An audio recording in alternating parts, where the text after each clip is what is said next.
Abin da ke faruwa a gidan Aminu Warkal, wanda matar shi da ta fara fitowa ta haɗa wa duniya abin da ya faru cikin tausayi da kuma tausasa harshenta da kuma faɗin kalaman da mutane za su yarda da ita har ma su tausaya mata. Amma dai tuni mijin nata ya fito ya bayyana dukkanin abin da ya faru. Duk da ya bayyana cewa tonon asiri ba shi da daɗi, amma dai dole ne sai ya faɗi dukkanin wani abu wanda ya faru.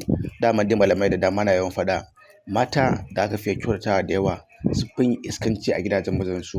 Sa'annan mace lokaci da kan iya ce ma shin me abin da kai mata a cikin rayuwa, bayan dukkanin tsawon shekarun da kwashe kana kyautata rayuwarta da iyalanta da iyayenta, amma kuma hakan ba shafe ta ba bisa wani laifi kankani da kuma son zuciyarta. Ta kan iya faɗa ma kalaman da zaka ji kwata-kwata baka buƙatar ta a cikin rayuwarka. Kusan in wani abu shi ya faru da Aminu Warkal, Masani ya ɗauki mataki a kanta. Kamar yadda aka ji da ya fito ya bayyana, za mu gaya muku abubuwan da ya faru. Ya bayyana wujojin shi da dama na kuɗaɗen da ke tura mata saboda amfanin gida yau da kullum. Sannan ya bayyana yadda yake kula da matarsa da kuma 'yan uwanta da kuma ƙanwarta, wannan kenan wanda aljanu suka kama ta, amma kuma shi ɗau nauyin dukkanin abin da ya faru domin ya ga cewa an samu mata lafiya. Ya bayyana cewa iyayenta sun zo gida tun daga Jos, sun yi wata 3 a gidan shi yake ɗaukar nauyinsu da kuma siya musu magani da wani abubuwa da ya faru. Ya bayyana cewa ya bar Kano, Kaduna da kuma dukkan wasu jihohi ya je jihar Jos domin ya ga cewa ya auri matar shi, kuma ba auren haɗi ba ne, ba auren so da ƙauna ne. Amma ta fito social media ta bayyana cewa mijinta ya koyar da tsakar dare sanan da tsohon ciki a jikinta na kimanin wata 9.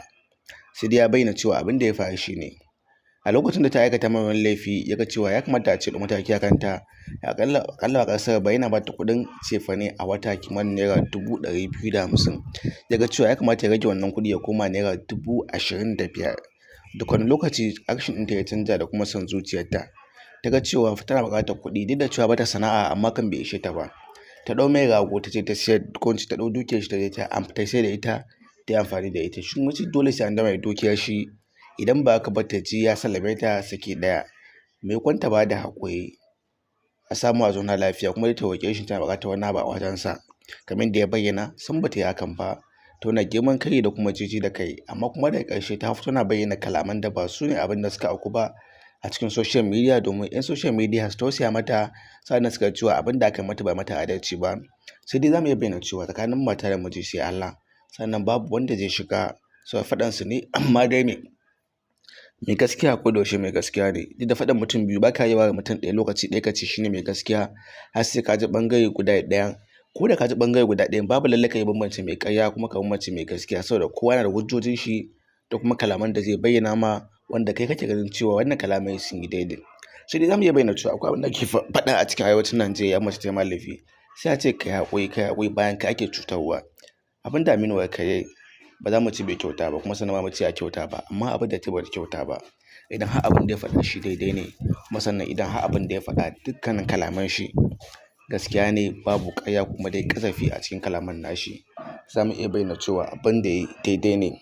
Sannan kuma hukuncin da ɗauka shi ne hukunci na cancanta, dama a ce ya ɗauka, amma kuma sai da ita bata ɗau hukuncin da ya cancanta ce ta ɗauka ba, wajen samun zaman lafiya da kuma kawo ƙarshen faɗan nasu da kuma samun sulhu tsakaninsu. Ga dukkanin mai buƙatar jin dukkanin abin da ya faru da kuma kalaman da ya bayyana na kimanin minti 8, zai iya zuwa cikin shafin shi na Aminu Warkal ya je ya duba, domin ya ga cewa ya samu dukkanin rahoton da ya fito ya bayyana shi da kanshi, kuma sanar da bakinsa. Saboda ba mu iya kawo nan ba saboda matsalar copyright da kuma wasu issue da ke faruwa, hakan ne yasa ba za mu iya kawo bidiyon mai tsayi na kimanin minti 8 a cikin wannan channel tamu ba. Amma dai mun kawo muku ainihin takaitaccen abin da ya faru da kuma dukkanin hujjoji da kuma dukkanin kalaman da shi da bakin shi ya fito ya bayyana, babu daɗi sannan kuma babu ƙari. Allah ya kyauta.